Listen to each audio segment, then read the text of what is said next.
मुहम्मदुर रसूलुल्लाह। अस्सलाम वालेकुम दोस्तों, कैसे हो? उम्मीद है कि सब खैरियत से होंगे। अल्लाह आप लोगों को ऐसे ही खुश रखे। चलिए आज के सच्चे वाक़ये की तरफ बढ़ते हैं। एक जज साहब अपनी बीवी को तलाक क्यों दे रहे थे? रोंगटे खड़े कर देने वाला वाक़या है। एक भाई ने हमें भेजा है, कहता है कि कल रात का ही वाक़या है जिसने जिंदगी के कई पहलुओं को छू लिया। करीब शाम के 7 बजे होंगे, मोबाइल की घंटी बजी। मैंने रिसीव किया। उधर से मुझे रोने की आवाजें आई। मैंने उन्हें चुप कराया और पूछा कि भाभी जी आखिर क्या हुआ, आप क्यों रो रही है? उधर से आवाज आई कि भाई साहब आप कहां हैं और कितनी देर में हमारे घर आ सकते हैं? मैंने कहा आप परेशानी तो बताइए भाभी जी, और भाई साहब कहां है और मां किधर है, आखिर हुआ क्या है? लेकिन उधर से सिर्फ एक ही रट कि आप फौरन आ जाइए, बस जल्दी से आ जाइए। मैंने उन्हें मुतमईन करते हुए कहा कि भाभी जी 1 घंटा लगेगा पहुंचने में, मैं जल्दी से आने की पूरी कोशिश करता हूं। जैसे तैसे घबराहट में मैं घर पहुंचा। देखा तो भाई साहब जो कि जज थे और हमारे दोस्त थे सामने बैठे हुए हैं, और भाभी जी एक तरफ बस रोए जा रही है, चीखो पुकार कर रही है। 10 साल का बेटा भी परेशान, 6 साल की बेटी भी कुछ नहीं कर पा रही थी। मैंने भाई साहब से पूछा कि आखिर क्या बात है, तो भाई साहब तो किसी बात का जवाब ही नहीं दे रहे थे। फिर मैंने भाभी जी से पूछा कि क्या हुआ, तो भाभी जी ने कहा ये देखिए तलाक के कागजात हैं, कोर्ट से तैयार करके लाए हैं ये, और मुझे तलाक देना चाहते हैं। मैंने पूछा कि ये कैसे हो सकता है? इतनी अच्छी फैमिली है, 2 बच्चे हैं, सब कुछ सेटल है। पहली नजर में तो मुझे लगा कि ये मजाक है, लेकिन मैंने बच्चों से पूछा कि दादी किधर है, तो बच्चों ने बताया कि पापा उन्हें 2 दिन पहले नोएडा के ओल्ड एज होम में शिफ्ट करके आए हैं। मैंने नौकर से कहा कि भाई साहब को और मेरे लिए जल्दी से चाय बना कर लाओ। कुछ देर में चाय भी आ गई। भाई साहब को मैंने बहुत कोशिश की चाय पिलाने की, मगर उन्होंने नहीं पिया। कुछ ही देर के बाद वो मासूम बच्चों की तरह फूट फूट कर रोने लग गए और मुझसे बोले कि 2 दिनों से मैंने कुछ खाया पिया नहीं है। मैंने अपनी 61 साल की मां को कुछ अनजान लोगों के हवाले करके आया हूं। पिछले 1 साल से मेरे ही घर में मेरी ही मां के लिए इतनी मुसीबतें खड़ी हो गई कि मेरी बीवी ने यानी तुम्हारी भाभी ने कसम खा ली कि वो मेरी मां का ध्यान नहीं रख सकती। ये ना तो उनसे बात करती थी, ना मेरे बच्चे मेरी मां से ठीक तरीके से बात करते थे। रोज मेरे कोर्ट से आने के बाद मां मुझसे लिपट कर रोती थी। ये नौकर तक मेरी मां से खराब तरीके से पेश आते थे, अपनी मनमानी करते थे।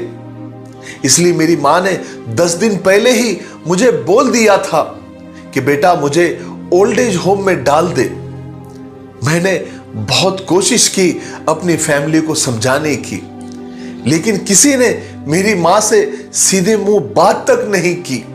जब मैं 2 साल का था ना, तभी हमारे अब्बू इंतकाल कर गए थे। हमें और मां को अकेला छोड़कर हमेशा हमेशा इस दुनिया से चले गए थे।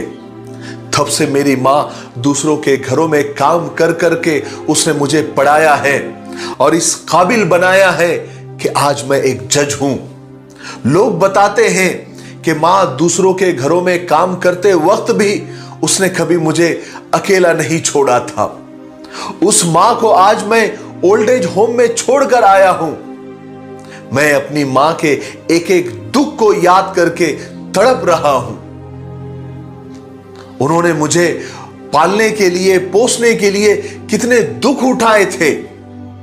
मुझे आज भी याद है जब मैं मैट्रिक का इम्तिहान देने वाला था तो वो मेरे साथ रात रात भर बैठी रहती थी।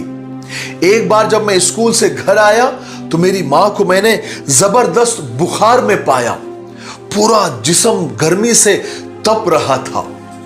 मैंने मां से कहा कि मां, तुझे तो तेज बुखार है। तब मां ने मुझे हंसते हुए कहा था कि नहीं बेटा, मैं अभी खाना बनाकर आई हूं ना, इसलिए बदन गर्म है।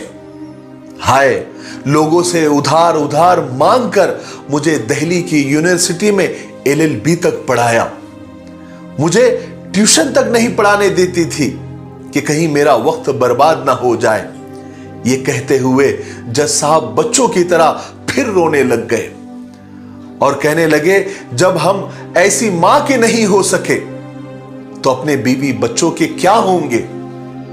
हम जिनके जिस्म के टुकड़े हैं, आज हमने उनको ऐसे लोगों के हवाले करके आए हैं जो ना उनकी आदत, ना उनकी बीमारी, ना उनके बारे में कुछ भी नहीं जानते।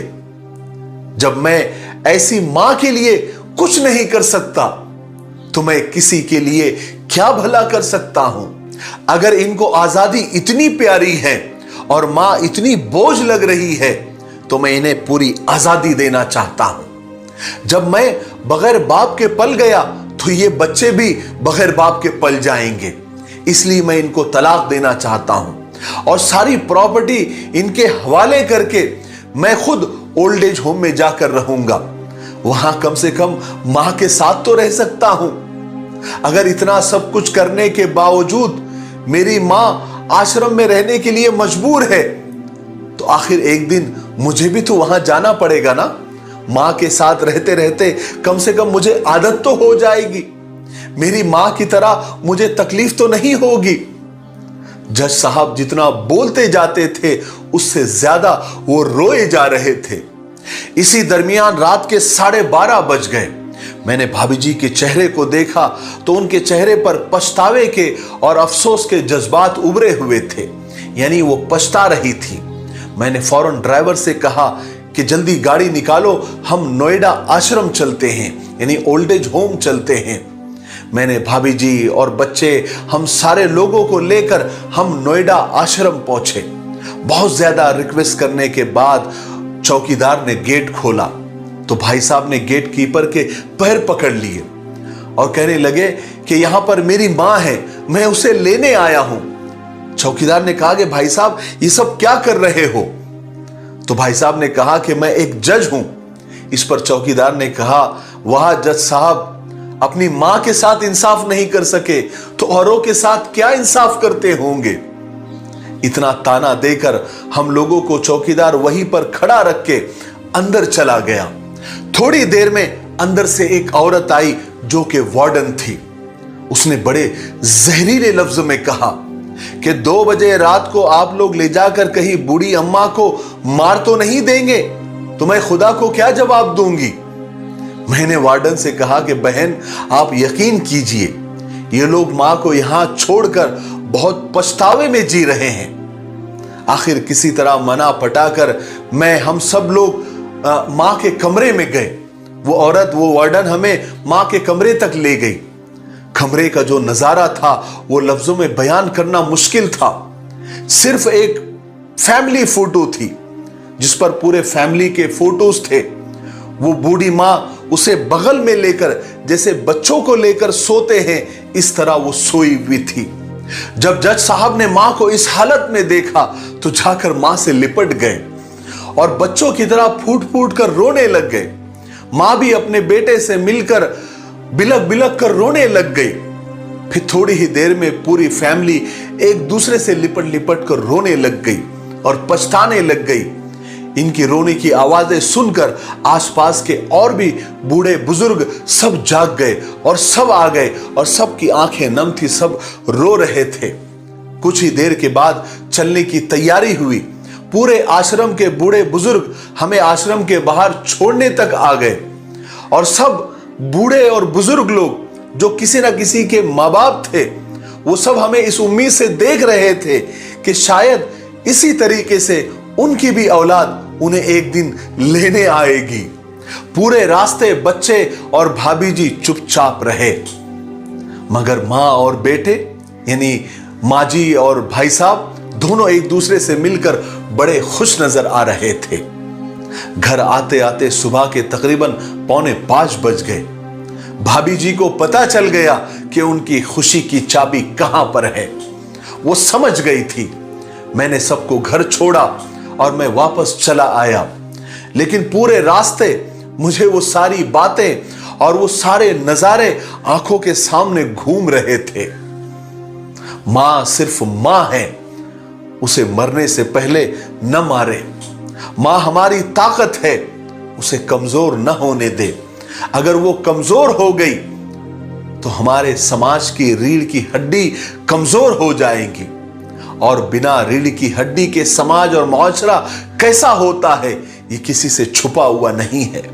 मेरे भाइयों बहनों और दोस्तों, अगर आपके रिश्तेदारों में, आपके आसपास या आपके जान पहचान वालों में इस तरह का कोई मसला अगर पेश आया हुआ है तो आप वहां पर जरूर जाएं, उन्हें अच्छी तरह समझाएं और कुछ भी करें, लेकिन हमें जन्म देने वाली मां को बेघर और बेसहारा न होने दें।